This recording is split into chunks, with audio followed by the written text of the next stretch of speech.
Friends, स्वागत है आप सबका हमारे YouTube channel education point coaching classes में। तो बच्चों, आज की इस वीडियो में हम करने वाले हैं क्लास 10th के सामाजिक विज्ञान की वर्कशीट नंबर 66। 14 जनवरी की वर्कशीट है, तो शुरू करते हैं इस वर्कशीट को। बच्चों, आज की इस वर्कशीट में हम पढ़ने वाले हैं अंतर्राष्ट्रीय व्यापार क्या है। तो अंतर्राष्ट्रीय व्यापार की अगर बात करें तो राज्यों व देशों के व्यक्तियों के बीच जब वस्तुओं का आदान प्रदान होता है, यानी कि किसी भी वस्तु को खरीदा या बेचा जाता है, तो उसको हम कहते हैं व्यापार। लेकिन अगर यही व्यापार दो देशों के मध्य हो रहा है, मान लीजिए इंडिया अमेरिका के बीच में हो रहा है या इंडिया रशिया के बीच में हो रहा है, किन्हीं भी दो देशों के बीच में हो रहा है, तो वो अंतर्राष्ट्रीय व्यापार कहलाता है। सभी देश अंतर्राष्ट्रीय व्यापार पर निर्भर है क्योंकि संसाधनों की उपलब्धता क्षेत्रीय अर्थात इनका वितरण असमान है। आज के डेट में कोई भी देश ऐसा नहीं कह सकता कि मुझे किसी देश की जरूरत नहीं है।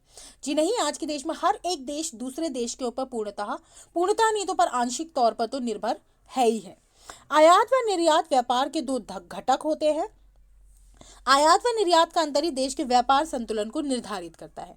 अगर कोई देश निर्यात ज्यादा करता है और आयात कम करता है, यानी कि दूसरे देशों से मंगाता कम है लेकिन दूसरे देशों को बेचता ज्यादा है, तो उसको हम कहते हैं अनुकूल व्यापार, क्योंकि हमारे पास विदेशी मुद्रा ज्यादा आ रही है पर जा कम रही है।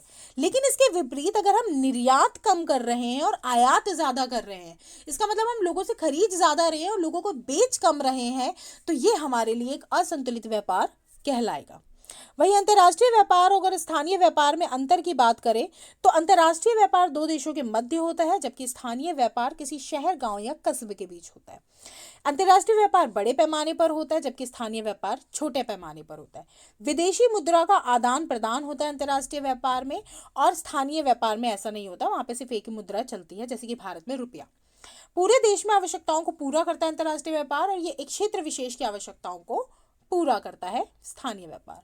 वहीं अगर बात करें परिवहन और संचार एक दूसरे के पूरक है, तो हाँ बिल्कुल, परिवहन या संचार दोनों एक दूसरे को मदद करते हैं। जैसे कि परिवहन की सक्षमता से दुनिया की एक वैश्विक गांव में परिवर्तित कर रहा है। आज हम आसानी से कहीं भी जा सकते हैं, विश्व के किसी भी कोने में जा सकते हैं, तो इसके पीछे कारण क्या है? परिवहन की जो तीव्रता है और जो क्षमता है वो बढ़ गई है।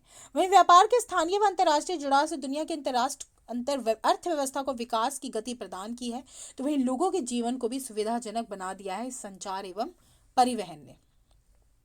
आज की वर्कशीट का हमारा लास्ट टॉपिक पर्यटन एक व्यापार के रूप में। जी हाँ बिल्कुल, आज के टाइम में जो टूरिज्म है उसको एक ट्रेड के रूप में माना जाता है।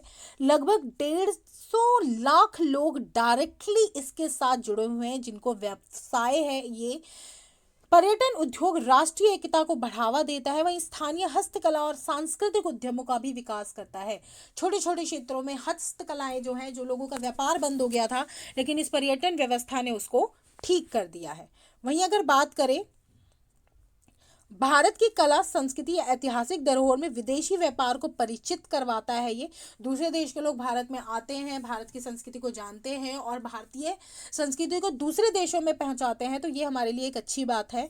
एक व्यापार के रूप में भी काम करता है। तो दुनिया भर में विदेशी नागरिक भारत आते हैं, भारत की विरासत पर्यटन, पारी पर्यटन या सांस्कृतिक पर्यटन या चिकित्सा पर्यटन में व्यापारिक पर्यटन के लिए भारत में घूमते हैं। वहीं प्रश्नोत्तर की बात करें तो व्यापार के रूप में पर्यटन का महत्व, तो आप ये सारे के सारे पॉइंट्स इसमें डाल सकते हो। क्वेश्चन नंबर 1 का आंसर हमारा ये है।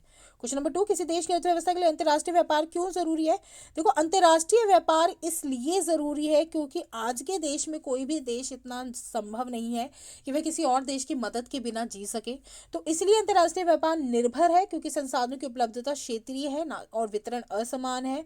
और इस प्रकार से जो कहीं ना कहीं अगर हमें आवश्यकताओं को भी पूरा करना है, पूरे देश की आवश्यकताओं को भी पूरा करना है, तो हमें अंतर्राष्ट्रीय व्यापार करना ही होगा।